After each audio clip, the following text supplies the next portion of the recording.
Thank you so much, Tabiso. Now, please give it up one more time for one of the most iconic and lauded names in the South African fashion industry. From Ruff Tung Fashion House, it's Bridget. Welcome back to the show. What a treat. Thank you for having me. Now, Bridget, you know, as soon as I see the beauties behind me, I just get so excited. I can't even contain myself right now. Welcome back. Thank you. Now, Bridget, the last time we sat down, I believe it was just before lockdown, just before COVID went full force, 3 years ago. 3 years ago. How's the past 3 years been for you?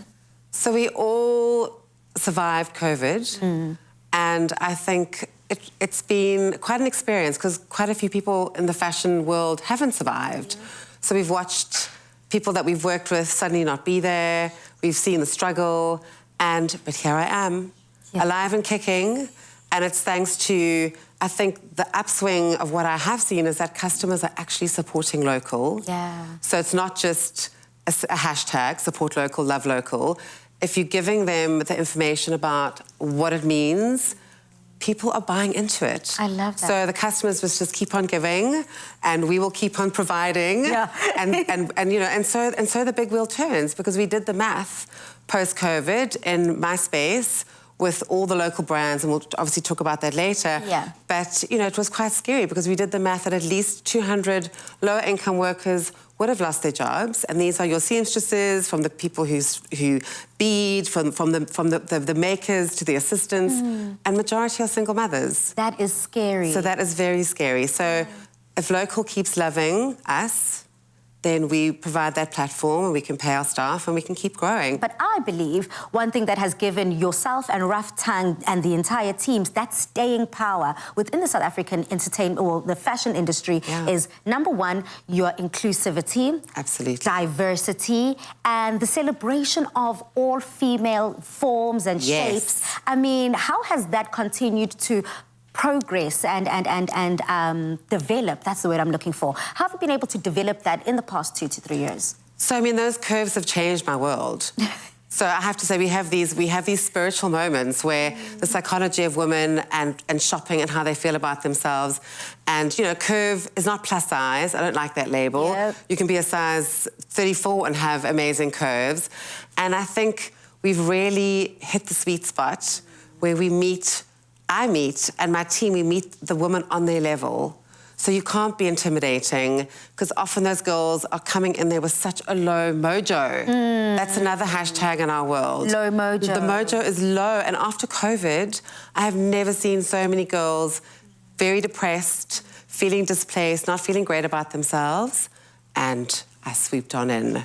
And I was like, girls, sequence in the day. Let's do it. Wear what you love. Like, get out of your COVID tracksuits and let's keep going. So I think as your inclusive base grows, so do you, and it pushes you forward. So you can't just sit back and design the same old thing season after season. We've had to really, like, flip it on its head and gently and with a lot of love push everyone out of their comfort zones.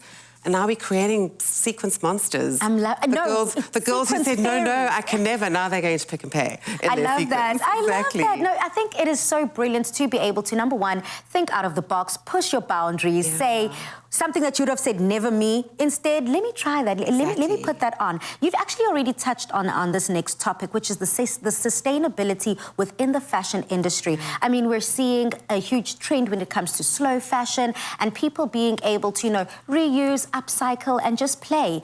How important is sustainability within the South African fashion industry? Well, we all know, and I think, I mean, even my girls at school are doing projects on fashion where the landfill, fashion is the biggest guilty partner of creating that level of pollution worldwide. And so to be sustainable it's not just about upcycling or recycling, that's super important, but it's the slow fashion part of it is being price competitive, giving your customer a really good product so they're not shopping at the I was going to say fast food stores, at the chain stores where it is fast fashion. They're coming to you because you're affordable, and they know that that's an investment buy. The quality. That it's not just seasonal, the good quality and the workmanship, and they know that they can buy it and invest in that piece, and they've got it for a very long time, and hopefully it'll become Ruff Tung vintage. I love that, and handing it down to the next generation. And they'll hand it down to the next generation of girls or guys. You know, you have to be inclusive on every angle. Absolutely. So I think that's where, and then sustainability to me is also providing jobs, is creating that workforce. You know, when I lost the bulk of my workforce, I've now doubled it. Now, today on the show, we are focusing on the Italian inspiration. Yes. And I do believe you've been inspired. Not only do you inspire us, but you've also had other designers inspire yourself and the work that you do. So if I were to ask you about some of those Italian fashion brands, houses and designers who've just tickled your fancy, who would they be? So I have to say, we've got to go for Donatella Versace. Versace. Did I say that yes. right? Not Versace, darling, Versace. No, so, I mean, she took over a brand from a brother. She lost, obviously, Giovanni. And she has gone from strength to strength. And she's taken a massive brand and made it her own. So I think Boss Woman 101, and the fact that she's taken a brand that was worldwide and well, probably one of the greatest. Popular already, yeah. And she didn't just stick with his formula. She took everything he taught her, and she's actually made it her own. And I was watching a fashion series yesterday with one of my twins, and there she was giving amazing constructive feedback to all the next younger generation of designers coming up the train. So I said good on her. Definitely looking forward to the runway show coming up towards the end of the show. Now, Bridget and the Ruff Tung team proves that the power of fashion is not just in putting on a beautiful dress or suit, but its power lies in the ability to unify and diversify all people, and believes through these common goals, we will be able to see that breakthrough. Now, see you after the break for a pasta masterclass.